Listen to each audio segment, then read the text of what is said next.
Okay, so today, our topic is biblical baptism. When we say biblical, based on the Bible. Baptism is from the Greek word baptizo, meaning to immerse, to dip, to plunge. So, dili ito siya ka ng bukbo, dili po ng bunyag. Naulahin ng rantidzo, which is sprinkling, nga ginahubuhat sa uban, ginabuhat sa uban. So, in the Bible, we can find that there is a biblical baptism. So, this is not something makita nato nga norm or gibuhat sa uban nga ilahang ginasunod as a pattern on what the church says. Today, we will discover what the Bible says. Ang sa Biblia. Now, we need to understand, mga igsoon, nga baptism is just a picture of the death, burial, and resurrection of Jesus Christ. But primarily, on His burial and resurrection. Kaya ang Lord's Supper, mo nang nag-picture siyang death. So, when we say picture, it's not the real thing. Kung natin mga pictures atong pitaka, dili na siya mao ang real. Kung natin mga pictures gihatag para sa atong graduation, commencement exercises, it was not real. Ang real, mao itong musaka sa stage. O nindot karon ang technologies because na large screen sa likod, na to those who are at the back, makaklaro sila maski naa sa luyo.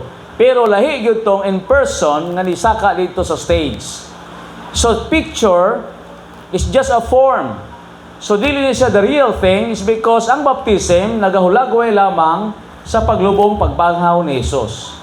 Paglubong ug pagbanhaw ni Jesus. The Bible says you are buried with Him in baptism. So nobody who was baptized nga wala gyud na immersed. Kaya nga naman, gisusama niya sa burial. Siguro sa una, nakasulay na mo bautismo, sang baby pa mo, nga considering ingon nila that is an infant baptism. But in the Bible, we can find a lot of examples wherein ang tinuod ay nga baptism, it was not a sprinkling of an infant. Consider Jesus Christ, for instance, when He was baptized by John the Baptist in the book of Mark, chapter 3, verse 13 to 17, in your Bibles, you can read that Jesus Christ was baptized by John the Baptist in Jordan River. Now, where is Jordan? Dito na sa Israel. Now, Jordan River is not really a shallow river. Nga kung sa diin, dili lang makaabot sa tuhod. You know, I remember my brothers, na kung sa din, gibautismohan sila dito sa Tacorong City, tungod kay timing pag-adto nila dito, nga sila bautismohan, ang tubig sa sapa, peting mabawa. Now, in order for them to be baptized, kailangan pa sila magdig. So, nikalot sila. Now, it's good, kaya dili man siya gitawag batuhon, kundi sandy lang siya, klase nga sapa. So, niluhod sila, and my dad, who was the pastor, did baptize them. Two of them. So as I watch them, that is really the real baptism. Kaya nga naman, as I remember what the scripture says, Jesus Christ was baptized in a river also. In Jordan River. But it doesn't mean nga kailangan gid ka bautismuhan sa river. The Bible says where there is much water, and later on we will tackle about that.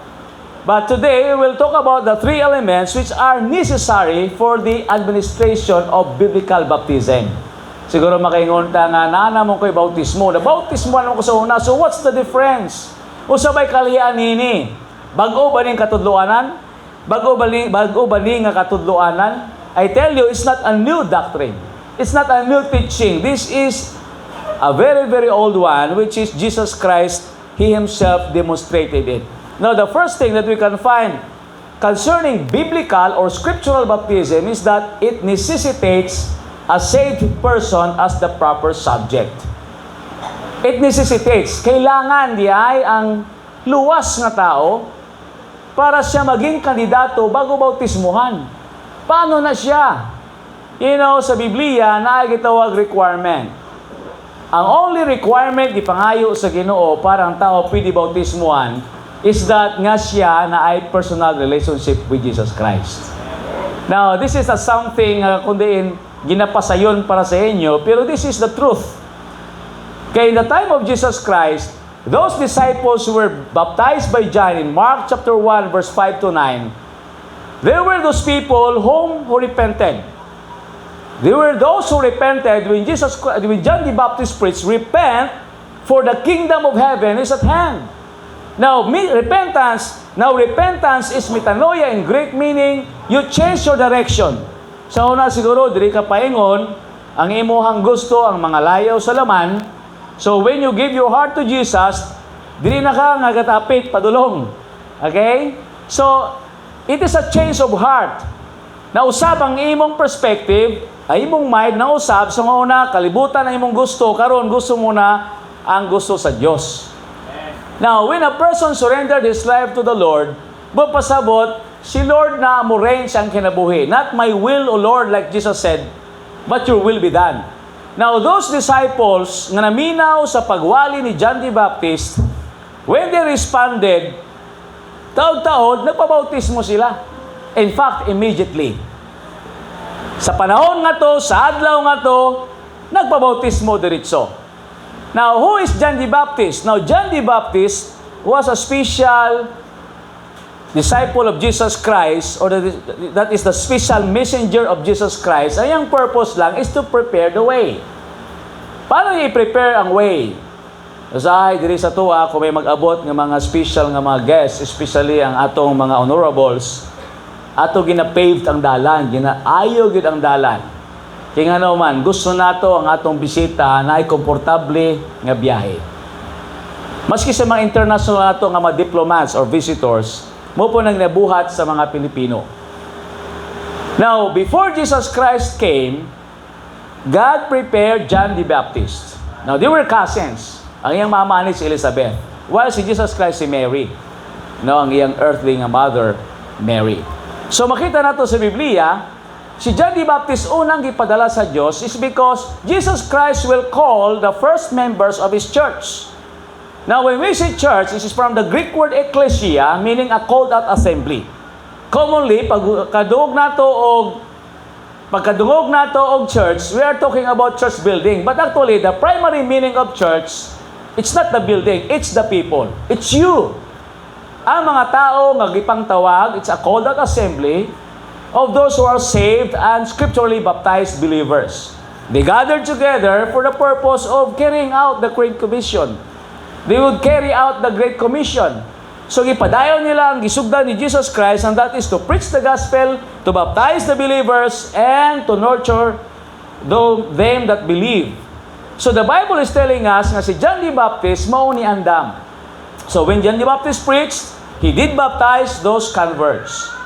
Mao tong first disciples nga si Jesus Christ in Matthew chapter 3, Matthew chapter 4, kako sa diin nilakaw sa baybayon sa Galilea, and he said, "Come, follow me, and I will make you fishers of men." Hali, sundan niyo ko kay buhaton ta mo mangingisda og mga tao. Now, who are those first disciples? We know, di ba, si John, di ba, sila ni Andrew, sila ni Peter. Ang first disciples of Jesus Christ, which is 12, mostly, puros na mga fishermen.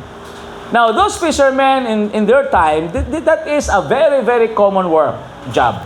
Murag sa tuwa rin area ba? O sabay common din, no? Kita, mga trabahante. Mga trabahante. Halos, mga walay kwan, no? Dili siya tanan. Gamay lang ang professional actually, no? Puros ta ng empleyo. So, during the time of Jesus Christ, mga fishermen, dili itong mga professionals, kumbaga sa atong time, ang iyang ipangtawag. Kumbaga, ordinary people. Pero kining mga tawhana, na ay willingness silang mga hearts. So when Jesus Christ called them, "Come, follow me, and I will make you fishers of men," immediately, the Bible says, they forsook their nets. Di pasagdan nila ang ilang mga nets, gibiyaan nila, and they followed Jesus. Like the two brothers, no, mga anak ni Zebedee. So these disciples were called by Jesus. Since church is a called out assembly, gipang tawag ng mga grupo sa mga tao, they constitute now the first church. And who was their pastor? Their pastor was Jesus Christ. Nindot kayo, natay pastor nga si Jesus, wa gisay sayop nga itong makitaan.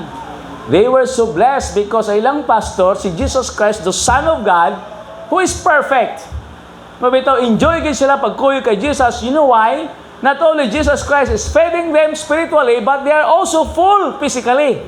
Remember, gipakaon ni Jesus Christ ang 5,000, 3,000. Gikan lang sa 5 katinapay o 2 ka isda. I'm sure, no, some of you, ng mga bata pa, apil na rin si Julius din gamay pa niya sa una, 5 katinapay, 2 ka isda. Hindi na ko may istorya sa uban pa, sang gamay siya. Pero look at him now. But this is the story nga very common nga wherein in that 5 loaves of bread and 2 fishes, nakakaon ng tanan. And some people did follow Jesus not for spiritual purposes, but of course, gusto sa mabusog. Wa may daotan, ana. Kasi ang tao, pag magutom siya, mangita mo ginagpagkaon. But the point we are making here, mga igsoon, that these brethren, na ginatawag nato mga early disciples, they were young adults. They were not babies or infants. Bapasabot na sila sa age of accountability. They know what they are doing. They are capable of understanding the scriptures. Dili bitaw ng tradition, nga ito na lang, well, kailangan buhaton nato though we don't understand, but we must do it because this is what my mama said, or my mother-in-law had said. So, sundon na lang ako sundon ko lang ni siya. But those people who responded to the preaching of John the Baptist, look at your Bible. We are talking about biblical baptism here. Basahin yung Biblia, nga sila mismo nag-respond willfully. Walay managpugos nila, so they follow what John the Baptist had said when they needed to be baptized. By the way, gitawag sa nga di Baptist because that is his work. That is not his surname. Sa una, wala man ay gitawag nga John Crisostomo. Kundi John the Baptist, si John the Carpenter, John the Beloved.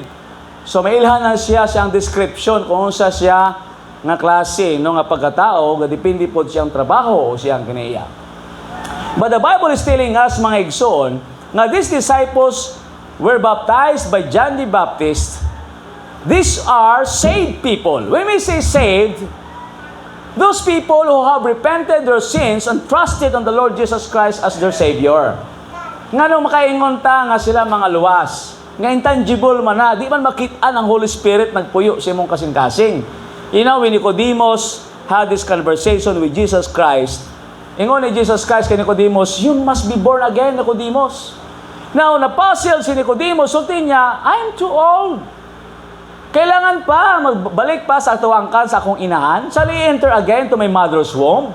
Now, Jesus Christ told him, sulti niya, lahi ng flesh, lahi ng spirit. Nicodemus, you must be born again. Now, who was Nicodemus? He was the ruler of the Jews. He knows the Torah, he knows the law. He's expert of that. That's why gani gabi isa ni adto, why? Is because ulaw siguro siya nga moduol ka Jesus Christ is because he was known in the community nga he knows the Bible very well. Pero ingon niya, lahi magyuni nga pagkatao si Jesus.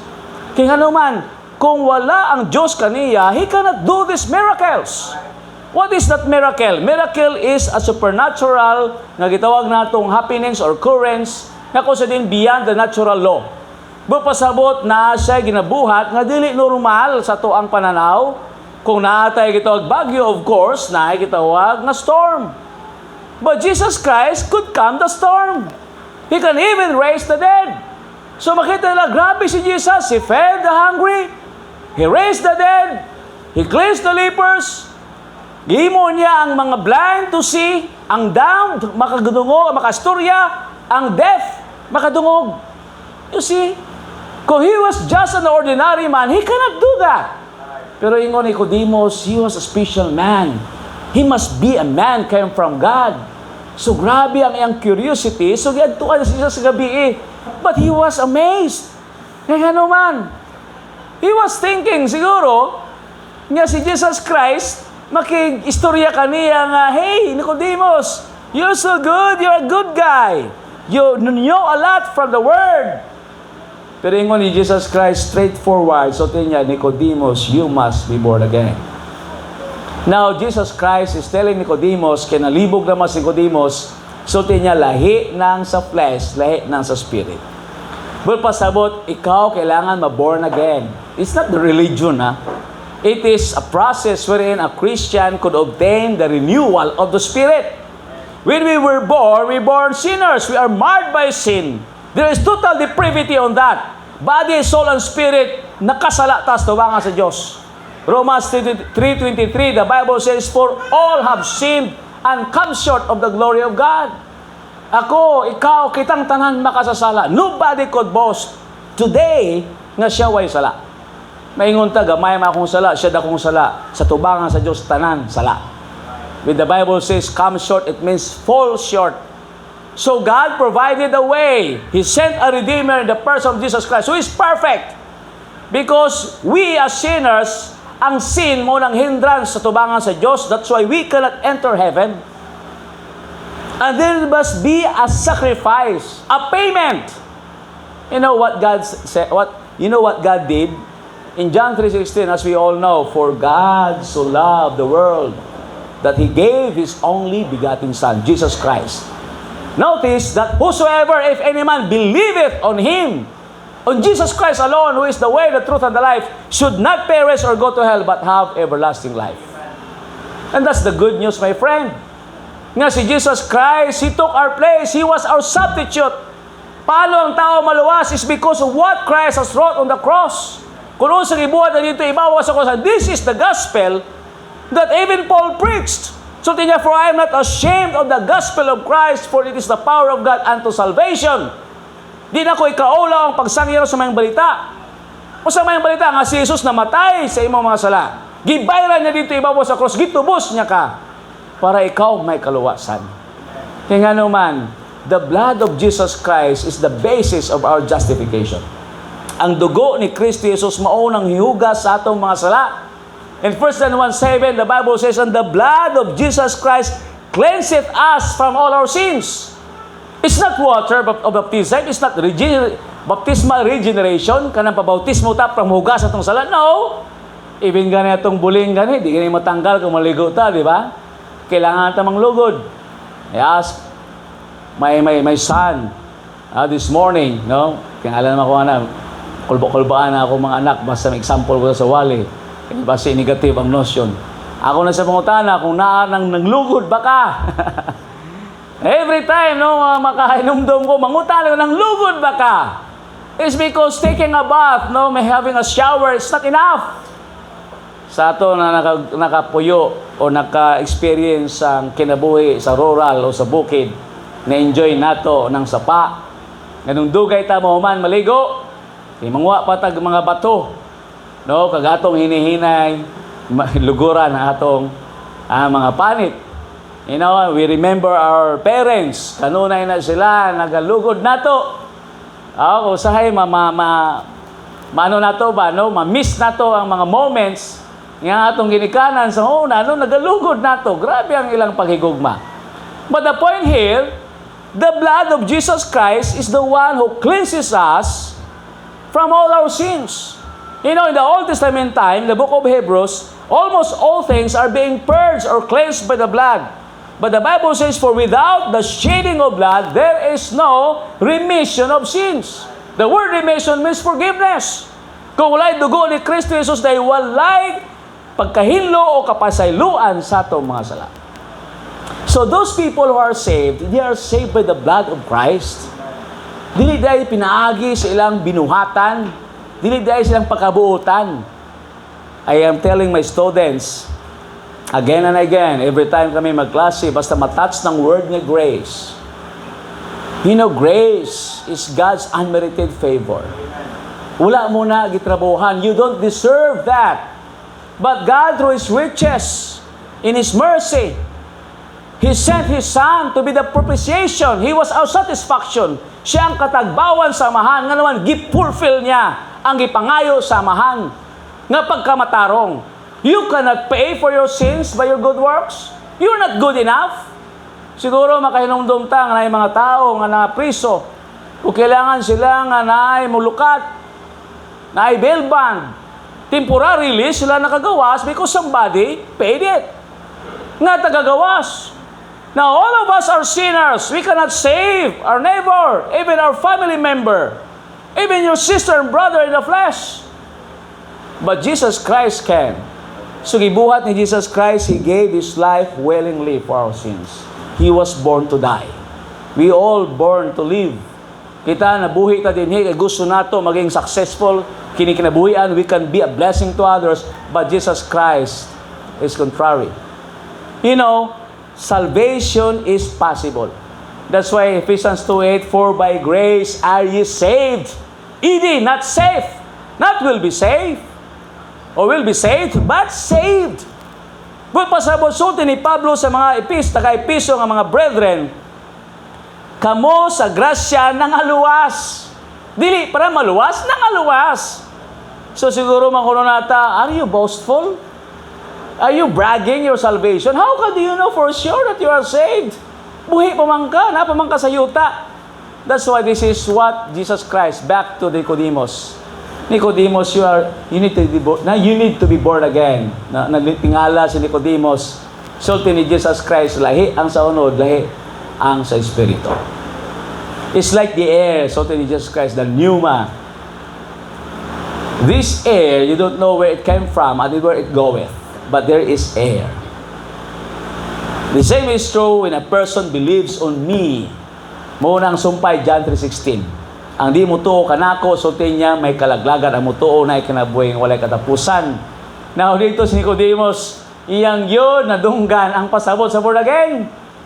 Nga kung sa din, kung itugyan mo na yung kinabuhi sa Diyos, baguhon niya imong espiritu. So when a person believes on the Lord Jesus Christ, while he's still living, he can truthfully say, I am saved. You know why? Because ang imong spirit is already insured. Kung maabot si Jesus Christ karon, buhi pa ka o mamatay ka, ay imong spirit mo balik sa Diyos. That is assurance of salvation. Munang gitawag natong spiritual birth. You know, in John 1:12, the Bible says, but as many as received Him, to them gave He the power or authority to become the sons of God. Even to them that believe on His name. Possibly ba? Yes. How about you, Pastor? Can you say you are saved? Yes, I am saved. Kisa nagsulti nimo, the Word of God. Sa daghang midawat kaniya, kang Jesus Christ, giyatagan niya katungod, maging anak sa Diyos. It's not my pastor who told me, nga luwas ko. Not my dad who was my former pastor. It's not the church. But the Bible says, sa daghang midawat kaniya, balik ko na ako, gihatagan niya katungod, maging anak sa Diyos. Sa daghang mutuo siyang ngalan. And I believe that Jesus Christ died on the cross. Do you have a classic example, Pastor, on the Bible? Yes, I have. When Jesus Christ was hung on the tree of Calvary, there was a thief that said, Lord, remember me. And Jesus Christ said, today you shall be with me in paradise.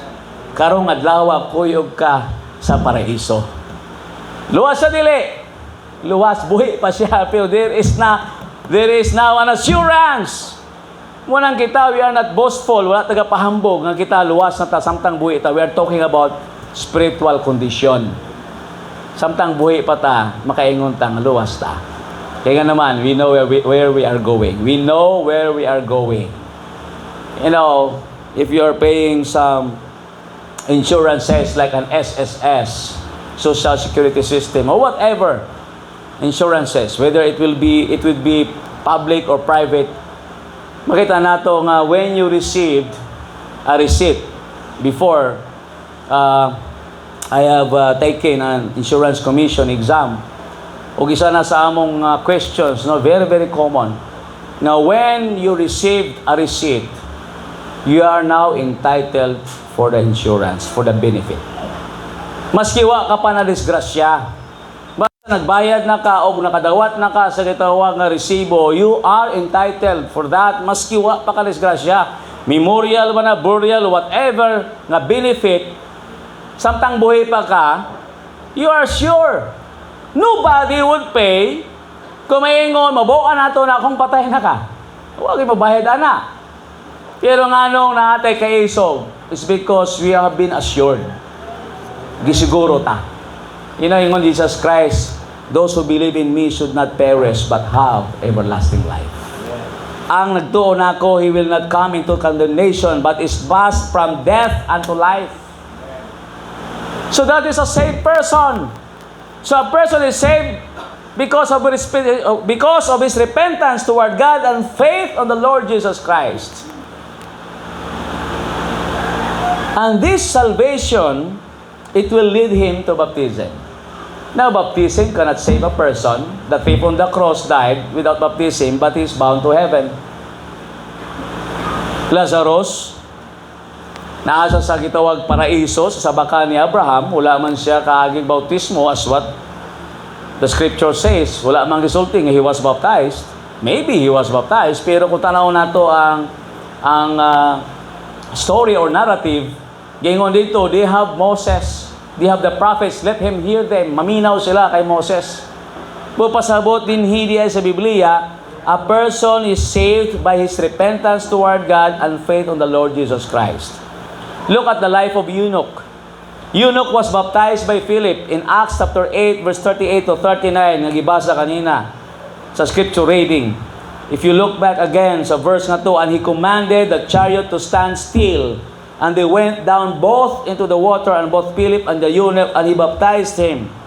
Ngano man nga ninaog sila, ngano nabautismuan? Because Philip wanted to. Pero si Philip, because the eunuch wanted to. Gusto sa eunuch na sa bautismuan. Paano siya naging qualified sa baptism? In verse 37, look at your Bible. And if thou believest with all thine heart, thou mayest. And he answered and said, I believe that Jesus Christ is the Son of God. Kaya naman, ingon sa eunuch ko, hey, there is much water. So tinya, here, there is much water. See, here is water, and what doth hinder me to be baptized? Kaya naman, the story of this is when the Ethiopian eunuch, from Jerusalem, after he worshiped, nagabasa siya sa scripture, and that is in the book of Isaiah. Nga si Isaiah, nag-describe siya in verse 32, na kung sa diin, it was said, he was led as a sheep to the slaughter, and like a lamb dumb before his shearer, so he opened not his mouth. In his humiliation, his judgment was taken away, and who shall declare his generation? For his life is taken from the earth. Now, this refers to Jesus Christ. Wa kayo kasabot si Ethiopian eunuch. So, ipadala sa Ginoo si Philip dito at preaching deacon. This is the road from Jerusalem to Gaza. Pero makita nato nga ang pulong sa Dios. Now, we are talking about real people here, and real places. So, ang Gaza is very common to you. Now, if you are watching the news. Ethiopia, you can hear that also. Of course, samot na ang Jerusalem until today. So makita nato din sa pulong sa Ginoo nga when these two are on their way, gisira ni Philip ang eunuch ko about Jesus, kaya man sa kasabot kinsa ba ni nga wala gyud nag-imik. Wa gyud siya ni kontra nga siya ihawon. You know, siguro abot si Brad Turto kung nakaihaw, siguro kaihaw na ning ship. Pero mag-ihaw daw kag ship, ang tawag daw, wala daw Chabaw, no? Sa Ilonggo pa, wala ka Chabaw. Pero tulo lang luha sina. Pero ang mga kambing lahi. Samot ng baboy. Pero ingon sa Biblia, this is Jesus Christ who willfully gave Himself for us. You know, sa Old Testament, there was a lamb sacrifice. Nga nung sa Old Testament, may mga sacrifice sa mga lamb because they wanted their sins to be forgiven. Kailangan may pagpaula sa dugo. Muna sa Hebrews 9:22, itong ibasa ito kanina, for without the shedding of blood, there is no remission of sins. Muna nag-ato sa templo, karon di na kailangan ato buhaton because Jesus Christ died once and for all. The greatest sacrifice, the Lamb of God, who taketh away the sins of the world. Yun pa ni John the Baptist. So makita nato, during the Old Testament time, sila nag-ihaw and the priest is doing his task. Nga kung sa diin mo na sprinkle niya sa Ark of the Covenant, every time na maghalad, na ikapasayluan sa sala. And that blood is a type of Christ. There is healing, there is cleansing. Muna si Jesus Christ, usas siya ka Lamb of God, nga kausa na matay sa cross, na ulang iyang dugo, nga naman pinaagi ato, gihugasan na atong mga sala. Kung sa tinamban na papapasabot, atong kasing-kasing na mangit-ngit, ang dugo ni Jesus Christ nag-covered para kita maging accepted sa mahal so that we can enter heaven because our sins are forgiven. You see? Nga Ginoo makahingon siya, come on my child, because being judged, kini siya pronounced not guilty. Ang atong advocate, si Jesus Christ. Ang yawa nag-iingon, I cannot be saved. He's a sinner. Pero si Jesus Christ, sultin niya, Father, I died for him. Please accept him. Kung sa may essence, ana, significance nga nung namatay si Jesus. Because he was our substitute once again. Kita dapat ilangsang sa cross, siya nga pagpasabot, kay kita makasasala, tugikuha yan itong lugar. That's why Ephesians 2:8, if you continue that verse, so it is the gift of God. Ang kaluwasan, gasa sa Diyos, not of yourselves. Kung gasa sa Diyos, magpasabot, dili, pinagi sa atong kaugalingon. Now, karon, no, nata advanced birthday. Birthday for me, pero this is not something, no, nga kung sa diin inyong gitrabahuan. Nga kung sa diin, nga kung ako'y panghatag sa inyo, kung ako'y pahalipay sa inyo, please accept that as my gift. For those who are giving, dawaton po na ako na nga may kalipay. For there's no condition on that. No? Speaking of giving, akong quote, no, hinatag po niya sa kaigsuunan nato. So, salamat, no, sa gift. Pero ang gift, wa na ginatrabuhan, why balos? You know, Christ paid the price for our sin on the Calvary. Awa na gitawag balos nga, you must be a faithful one. You must do this and do that. Kaya kung basihan nato ang kaluwasan pinagi sa good works, which is in verse 9, not of works lest any man should boast, nobody would be saved. Walay maluwas. You know why? The mere fact that we are all sinners. Karon nindot atang pagpaminaw sa pulong sa Dios, we are cleansed by the word. Pero niya pagulay sa balay, mas may madunggan ta whatever, masuko naman ta, nakasala naman ta. Bagulang itong hypasilo. You see? Pero salamat sa gitawag nakapatayon ni Jesus because He paid the price. You know, when Jesus Christ died on the cross of Calvary, that veil na partition sa Holy of Holiest of Holy Place, it was torn apart. Nagisi na siya. Pasabot ang tao may direct access sa Diyos. That is a saved person. A saved person has a direct access to God. So makita nato din nga kini di ay ang gitawag natong baptism. Dapat ay masiguro nato nga luwas ta. That's the only criteria. I mean, that's the only criterion. Wa na lain. Wa ka nagsulti Biblia nga memorize mo ta ng bersikulo. Dapat dugay na ka nagsimba. Dili ni hana. Kini yung immediate pod. Like the disciples of Jesus Christ, ang gibautismo ni John the Baptist, si Ethiopian eunuch mo gyapon, upon hearing God's word, he knows that he is saved, humawala na siya. If you are having a plan, kung nakay plan ng pabautismo, dali lang. I-examine mo lang ang hugulingon mo kung ikaw ba, anak na ba sa Diyos. Yung mo bang gidawat sa imong Lord and personal Savior. And you may, like this Ethiopian eunuch, sulti ni Philip, in verse 37, Acts chapter 8, if thou believest with all thine heart, thou mayest. Pwede ka bautismuhan kung nagtuo ka sa tibong kasing-kasing, tibok ng kasing-kasing.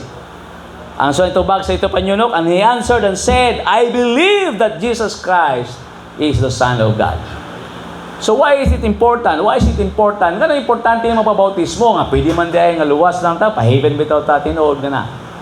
Paheaven jud ka. Ganun importante man. It's because this is a public declaration nga ikaw tinuod diay nga anak sa Dios. You know, when Jesus Christ was baptized, wala siya nagpabautismo para maging anak sa Dios. Anak na daan sa Dios. Amen? Muna ang gitawag bautismo, never gina siya makahuga sa sala, nor mahimo kang anak sa Dios.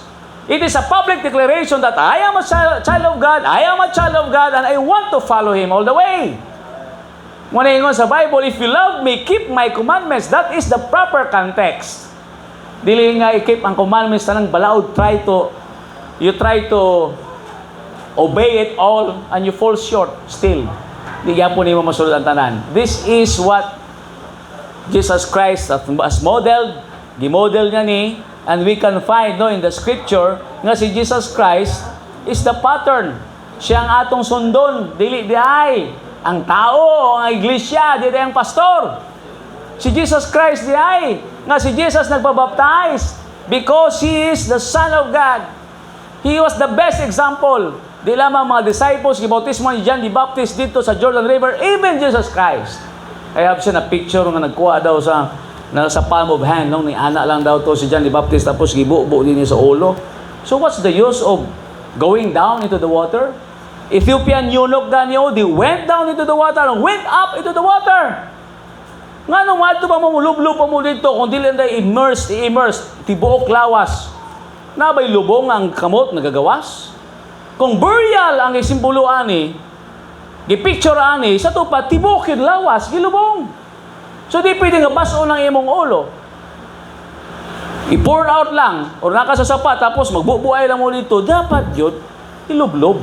To plunge, to dip, to immerse. That is a scriptural baptism or biblical baptism. Nga naman, if you read in Romans 6:4, Colossians 2:12, Romans 6:5, baptism is called a planting and a burial and figure of the death and the resurrection of Jesus Christ. Bitaw nga, human mo bautismo, salamat Lord, lani kayong feeling, no nga, susama nga ang imong daang pagkatao, imong gilubong. Di ba? Gisurrender. Now, we're not saying nga pag human mo bautismo, mag-magic ba, no? Nga, dili na ka ikaw. Buutan na kayo sa tanan, di pasabutan na. Nga, imo ba nga, Lord, I have decided to follow Jesus, not turning back. I have decided to follow you, Lord, and not turning back. So, hindi na ko mabalik sa dati kong kahilayan. Lord, help me. If you have some vices, eventually mawala na hinahinay. Dili nga limpyuhan sa imong kinabuhi bago ka masunod sa Ginoo. You cannot do that alone. You need God. Kailangan mo tabang sa Diyos nga mo ang mo bag-o nimo. You know, Judas Iscariot was also baptized. Do you believe that? Pero ang Ginoo wala sa nasulti nga dili bautisman. Everyone who wanted to be baptized will be baptized. That is your personal conviction. The pastor doesn't know what is your real intention, pero ang Ginoo na sayod. Pero as long as you want to be baptized, then you will be baptized. The second one, it necessitates an authorized church to administer. It necessitates an authorized church to administer. This is the second element. Dili basta-basta lang, magbinautismuhay lang mo, magligo mo dagat, okay? So, bautismuhay lang yun, hey. Pag umani mo, ako na naman, puli-puli lang ta. Dili. Now, sa atong government, natay agency. Okay na may authority. Dili ta basta-basta lang no ma-ignore sa authority. Dapat mo obey ta sa authority. Romans 13. Because those governmental authorities was ordained by God. You know, sa baptism naman, kailangan sang true church, the New Testament church. We are not saying that we are the only church. I am not saying that the true church, nagitubog na Jesus Christ, mo ni iglesia nga sulti din na ay gitawag nga steady nga pangalan sa una pa man.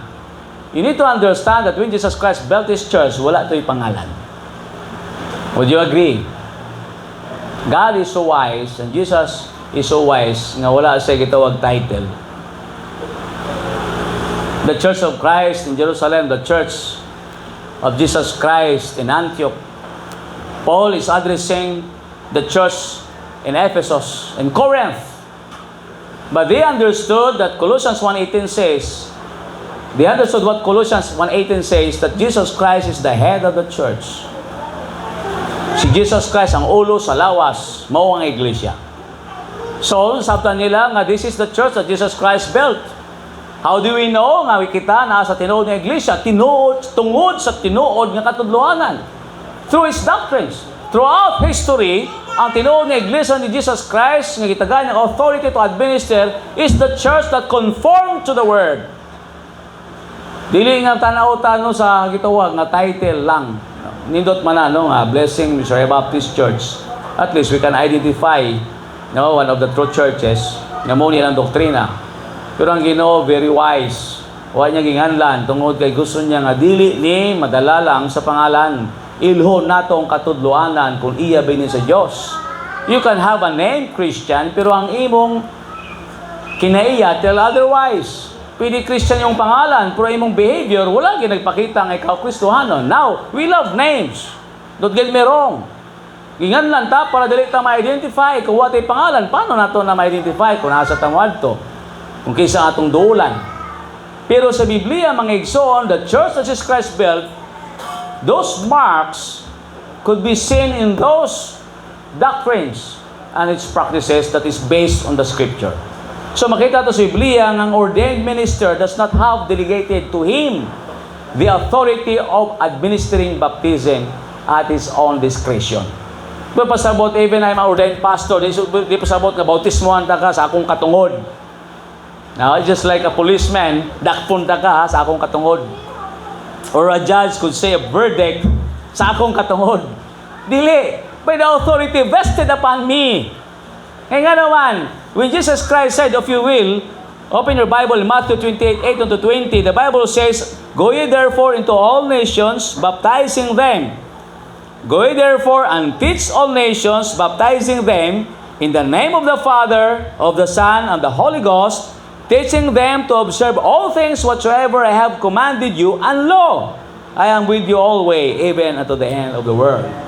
Before Jesus Christ ascended to heaven, nagbiya siya sa iglesia sang commission, dakong sugo. Now, this is something that I've started. In Greek, ingon sa Biblia din, Go ye therefore and teach all nations. Go ye therefore means as you carry over. Which means I have started it. Gisugdan ni Jesus Christ, kita magpadayon. So He gave the Great Commission not to a single person, not even Peter. Kaya kung kay Peter niya lang yata ako sa metabo, mahundang ang iglesia. Kaya nga naman si Peter namatay, right? Pero ang iglesia, so niya, even the gates of hell shall not prevail against it. Matthew 16:18.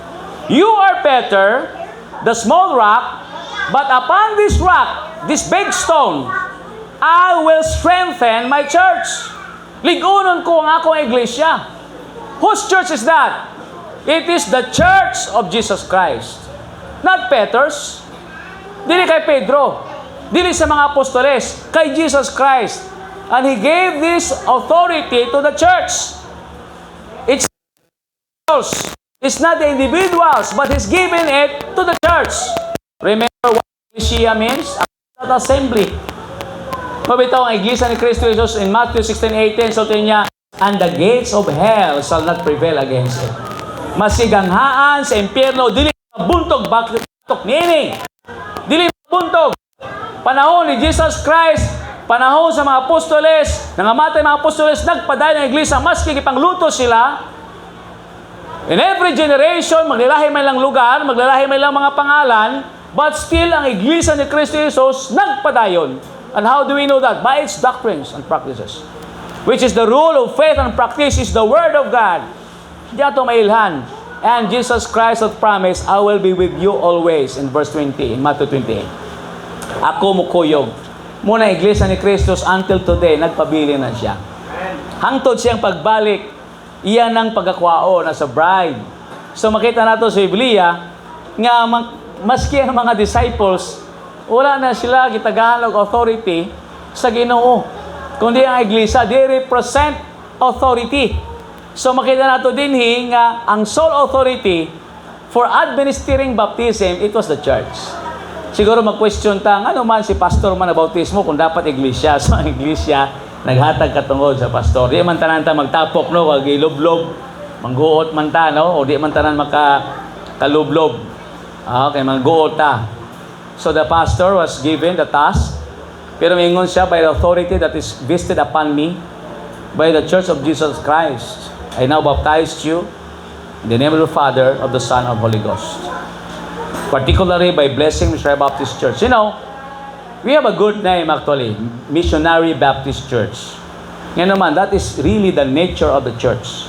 Missionary, muningo sa Bible, go ye therefore and teach all nations. Baptist, baptizing them in the name of the Father, the Son, of the Holy Ghost. As a church, we need to teach them to observe all things whatsoever I have commanded you. So after baptism, dili na undang diha, sige tagton. Kay daghan day gitudlo sa Ginoo, pinagi sa iglesia nga kita malig-on siya mga pulong, that we might grow, nga kita magtubo. The third one, it necessitates Bible designated purpose.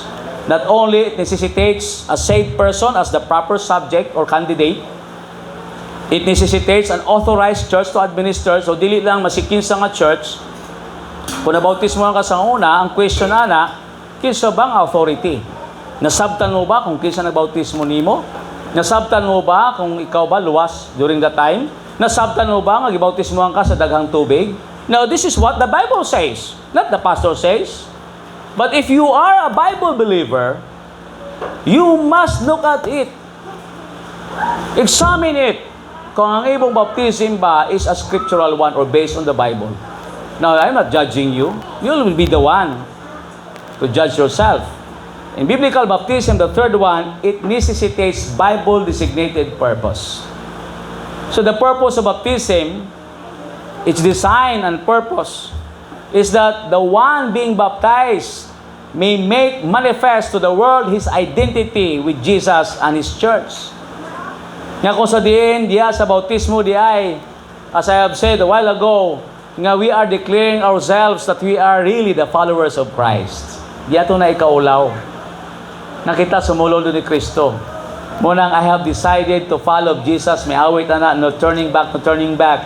If you love me, keep my commandments. And Jesus Christ commanded us after we have been taught, saved, we should be baptized. Kailangan tabautismuhan. So, is it an optional? No. It's optional. Actually, baptism is the first act of obedience.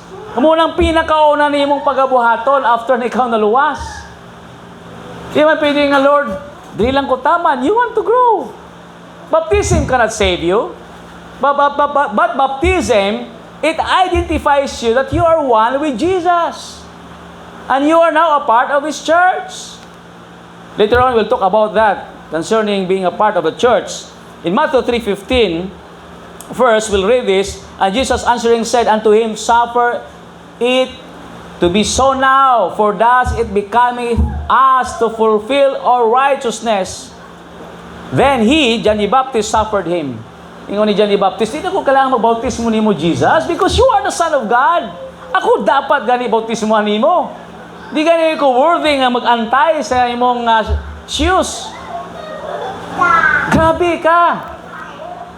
Oh? Pero unsa man, so ni Jesus Christ tuguti kaya akong sundon ang pagkamatarong. You know, this is the design and purpose of God. Nga kita nga mga anak sa Diyos, makitaan sa kalibutan nga we are one with Jesus and His church. Thus, baptism has its purpose, the motive or design, the public declaration of an individual that he is saved. So dito sa baptism, the burial and the resurrection. Pag bautismuhan ka, tumuigig ka, no? Musalong ka dito. Sa kadali. You will be submerged. You will be dipped. And this is now the happiness mo si Jesus Christ, di ba? After niya baptism, naay gitawag nga dove na nagkunsad. Tapos naay voice from heaven, from the Father. The Holy Spirit descended like a dove. Tapos naay voice of the Father. It says, This is my beloved Son, in whom I am well pleased. Kining akong anak, akong yugma, nga ako nalipay gayod. So makita nato dinhi ang desire nga kita mga anak sa Diyos. It is to assume the cross of Christ in daily living that, Lord, I will follow you. I will obey you from now on. I have some vices, pero ako ning labanan, pinagi sa mong taban. I want to give my life to you. The remaining days or years of my life, I want to serve you faithfully. Muna ang gusto sa tinuod ng mga anak sa Diyos. Kung tinuod ka anak sa Ginoo, di gyud niya mapunggan, ikaw gyud gusto gyud magpabautismo, is because you want to obey Jesus Christ. In Mark 8:34, as we read, please bear with me, no? Almost nata mahuman. And when he had called the people unto him with his disciples also, he said unto them, Whosoever will come after me, let him deny himself and take up his cross and follow me.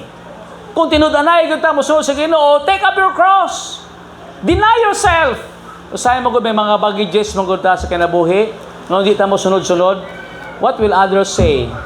Kung sa ka masulti sa uban, no, mapabautismo ko, nabunyagan naman ko sa una, nabautismo naman ko sa una sa laing simbahan. Na, kung imong simbahan, maski baptist pa na siya, kung ang inyong form of government, gitawag pastoral, no, or authoritative, o gitawag may mission board, nagpadala sa gitawag ng mga pastors na nag-hire or nag-fire, dili ang church ni Jesus Christ ang may katungod, then you need to be baptized. There's only one Lord, one faith, one baptism, but one baptism is a scriptural baptism. So makita nato din sa pulong sa Ginoo, we need to follow Him and we need to take up His cross. You see? So those who are not yet decided, no, sa ilang kaugalingon, hindi ko mapabaptize, well, I am contented that I am saved. The Bible tells us that we must obey Him, even in baptism. One is added to the church after baptism. In Acts chapter 2, makita na to ang fruit of their belief. Ang tinuod bitaw nga nay conviction nga naluwas siya and he wanted to follow Jesus Christ, he will obey in water baptism. Now, nobody is forcing you. Sama sa kaluwasan, dili ni sa pinugsanay, ang pagbabautismo, dili po ni pinugsanay. As you can observe, no, natay invitation after service, who wants to follow water baptism, you can come forward. Kaya nga naman come forward, bupasabot na imo ng gusto. Tapos, we are not really singing the song nga mudugay gyud, nga mulas gyud, kaya nga naman, dili na ginapugos ang tao. Pero ginaablihan nato ang piltahan sa gusto nga magpabautismo because of their conviction gikan sa Ginoo. Acts chapter 2 verse 41, the Bible says, when Peter preached, they that gladly receive his word, katong naminaw, gidawat nila ang pulong sa Dios, nisalig nito, they were baptized. And the same day, sa magapong adlaw, there were added unto them about 3,000 souls. 3,000. So God doesn't design those who are saved na maging spectators lang, na maging visitor or guest lang kanunay. God wants you to be a part of His body, His church. Ingon sa Biblia, and they continued steadfastly, madinasigon, nagpadayon in apostles' doctrine. Sa pagtuon, sa doktrina, muna sa Sunday school nato kanya, di ba? We have this defense of the faith, apologetics. Nagtuon ta sa doktrina sa Diyos, nagpadayon ta, and fellowship, and breaking of bread, and in prayers. So, dili na na-stop dito nga, hey, I know I am saved, thank you Lord, pero nagpadayon sila, and they were baptized. Unang first nila nga ang nagibuhat nila, and then what? What happened? And fear came every soul, and many wonders and signs were done by the apostles. Grabe lang respeto. Grabe ang word of God. Why? Because na ay mga heart nga responsive. Katong hearts nga responsive, those who are hearers. You know the parable of the sower?